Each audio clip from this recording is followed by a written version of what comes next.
សួស្តីអ្នកនរគ្នានៅក្នុងវីដេអូនេះគឺខ្ញុំនឹងមកបង្រៀនអ្នកនរគ្នាពីរបៀបសង្កល់មើល FVG និង IFVG អញ្ចឹងអ្វីទៅគឺជា FVG និង IFVG FVG ហ្នឹងពាក្យពេញមានន័យថា Fair Value Gap ហើយ IFVG មានន័យថា Inverse Fair Value Gap អញ្ចឹងតើយើងមើល candlestick របៀបម៉េចបានដឹងថាមួយណាគឺជា FVG ឥឡូវយើងក៏លេចមកមើលឆារបស់ gold នៅពេលណាដែល price គឺវាបុកឡើងទៅលើខ្លាំងគឺវាតែងតែបន្សល់ទុកនៅចន្លោះប្រហោងមួយហើយចន្លោះប្រហោងហ្នឹងគឺគេហៅវាថា fair value gap អញ្ចឹង fair value gap គឺជា candlestick 3ដែល candle កណ្ដាលគេហ្នឹងគឺវាបន្សល់ទុកនៅចន្លោះប្រហោងមិនថាទីផ្សារកំពុងតែឡើងឬក៏ទីផ្សារកំពុងតែចុះទេហើយសម្រាប់ទីផ្សារនៅពេលដែលវាចុះខ្លាំងគឺវាបង្កើតទៅជា fair value gap ដូចគ្នាដោយតែពេលដែលឡើងដែរទេហើយនៅកន្លែងនេះគឺវាបង្កើត fair value gap ដល់តែ2ដោយសារតែផ្សារហ្នឹងគឺវាបុកចុះខ្លាំងពេកអញ្ចឹង fair value gap គឺមានតែប៉ុណ្្នឹងគឺងាយឥឡូវគឺយើងចូលមកដល់ inverse fair value gap ម្ដងអញ្ចឹងតើអ្វីទៅគឺជា inverse fair value gap inverse fair value gap គឺជា fair value gap មួយដែលវាបង្កើតនៅលើ fair value gap មួយទៀតអញ្ចឹងមានន័យថា fair value gap ហ្នឹងគឺវាមានពីរត្រួតគ្នាហ្មងអញ្ចឹងគឺយើងកន្លែងមកមើល price នៅកន្លែងនេះវិញនៅពេលដែល price គឺវាបុកឡើងទៅលើខ្លាំងវាបានបង្កើតទៅជា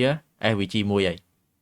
ក៏ប៉ុន្តែនៅពេលដែលវាចុះមកយក SVG នឹងវិញគឺវាអត់ respect ទេគឺវាបានបុកទម្លុះ SVG នឹងតែម្ដងហើយវាក៏បានបង្កើតទៅជា SVG មួយទៀតនៅក្នុង SVG នឹងតែម្ដងអញ្ចឹងនៅពេលដែល SVG គឺវាត្រួតពីរជាន់គ្នាអញ្ចឹងគឺគេហៅវាថា inverse fair value gap ហើយយើងក៏លេចមកមើលកន្លែងនេះវិញ price ក៏បានបង្កើតទៅជា SVG កន្លែងនេះមួយដែររួចហើយ price ក៏បានបុកមកទម្លុះ SVG នឹងទៀតហើយក៏បង្កើតទៅជា inverse fair value gap នៅកន្លែងនោះមួយទៀតហើយ fair value gap inverse fair value gap ហ្នឹងគឺវាអត់ work គ្រប់ពេលទេអ្នកនរគ្នាអញ្ចឹងបើសិនបើយើង trade ពឹងលើតែ SVG ឬក៏ IFVG តាមមួយគឺវាអត់គ្រប់គ្រាន់ទេហើយ price នៅពេលណាដែលថាវាបានបង្កើតទៅជា SVG បែបហ្នឹងគឺវាតែងតែឡើងមកយកវិញអ្នកនរគ្នាពេលខ្លះវាអាចនឹង respect ពេលខ្លះគឺវាអាចនឹងអត់ហើយមេរៀន SVG និង IFVG របស់យើងគឺមានតែប៉ុណ្្នឹងទេហើយយើងចាំជួបគ្នានៅមេរៀនក្រោយៗទៀត